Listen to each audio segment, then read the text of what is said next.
Loretos galerija pristato kauniečio dailininko Jono Kunicko tapybos darbų parodą Moters spalvos. Pagrindinis menininko įkvėpimo šaltinis žmogaus kūnas, kurį dailininkas vadina gražiausiu Dievo sukurtu meno kūriniu. Parodoje eksponuojama apie 20 paveikslų, jų objektas moteris. Tapyboje dailininkas nevengia ryškių spalvų, drąsių potėpių. Tai suteikia netikėtumo, sako menininkas. Tokia mano tapyba, aš taip matau, taip tapau, o moteris tai tiesiog kaip grožis, tema, kuri yra neišsemiama. Tai pagrindinė tema, gal ne tiek moteris, kiek apskritai žmogaus kūnas, tai vyras ar moteris nėra taip svarbu, šiuo atveju matų darbus tik tai apie moteris, bet apskritai žmogaus kūnas mano supratimu yra neišsemiama tema.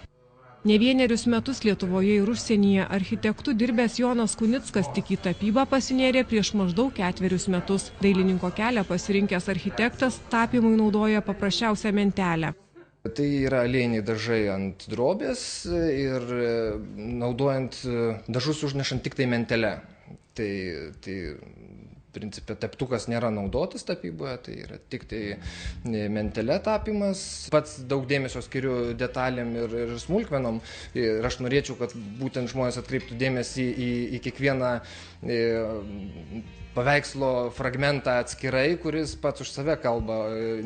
Tai nėra tik tai visumos suvokimas, bet ir kiekviena abstrakcija, kiekvienas paveikslo gabaliukas, jisai turi kažkokią savo žinią. Jonas Kunickas Alytuje pristato naujausius savo kūrinius. Be eksponuojamų aliejinę techniką nutapytų paveikslų parodoje pristatomi ir darbai tapyti tušu. Tai va čia yra skirtinga technika ir jie nėra tokie spalvingi. Tai turbūt kaip ir gyvenime yra spalvingesnių ir mažiau spalvotų epizodų. Tai tušu šitie piešiniai yra atlikti taip pat mentele. Reiškia technika viskas tas pats, tik tai skirtumas yra dažai ar tušas.